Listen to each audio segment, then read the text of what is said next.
different carry types on your belt line. We're going to go over what you call weak side.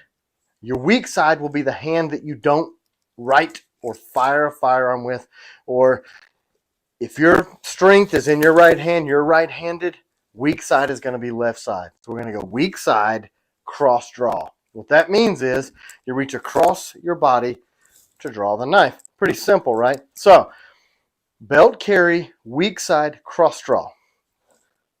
That's where you carry that blade. It's an appendix style carry.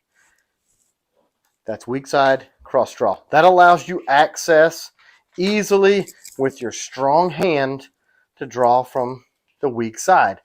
What you want to do when you choose that is choose a sheath that is slim line.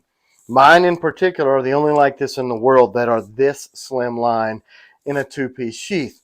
You want to be able to have multiple mount points. This style clip is an inside the waistband style clip that you should be familiar with from firearms. If not, you need to choose a very robust style clip that's going to hold that blade in the same spot so that you can develop that muscle memory every single time. Eyes closed, on the ground, upside down, hemmed up, somebody's got you in a chokehold. You know when you can't see and it's dark and your back's against the wall, they got the drop on you. It's there every single time.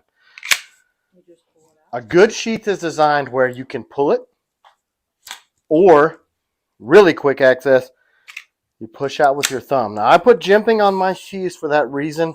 That's unique to my style, and you want a really positive lock.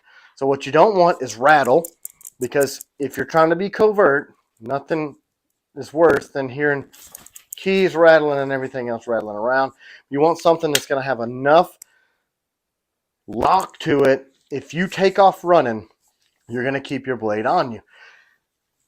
Something that a lot of people that conceal carry weapons, that's how they think. Okay, if I'm running and if I'm upside down, I want just enough retention in my pistol holster to hold that pistol in there.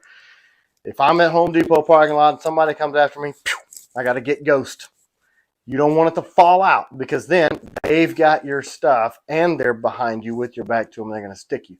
So just enough retention to keep it in on a full run or upside down and without rattle. And slim line, because you don't want to advertise. So this is vertical carry, weak side, cross draw, strong hand. Very common. My personal style carry is that. It's just there. You can also, if this hand is injured or somebody else has got it, you can do weak hand, weak side draw. You can still get to that blade.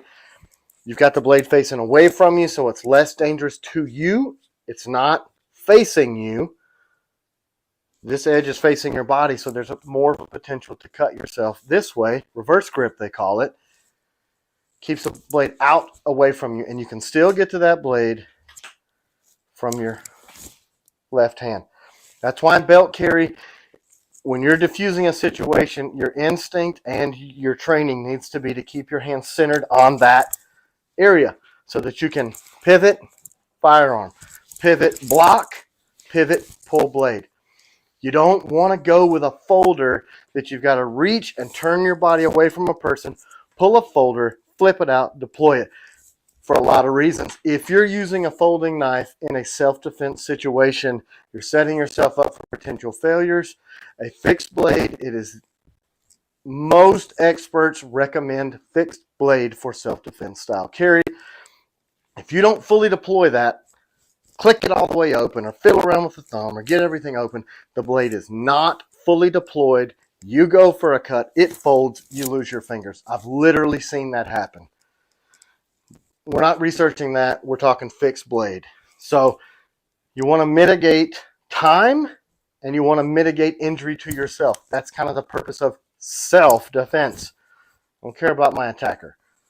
So keep it on the center line, close to where you can get to it. A lot of people appendix carry a firearm for that same reason, because your hands are on the front of your body. That's how God built us, right? Your hands aren't over here. This is natural for you, right? Get off me, get away, move.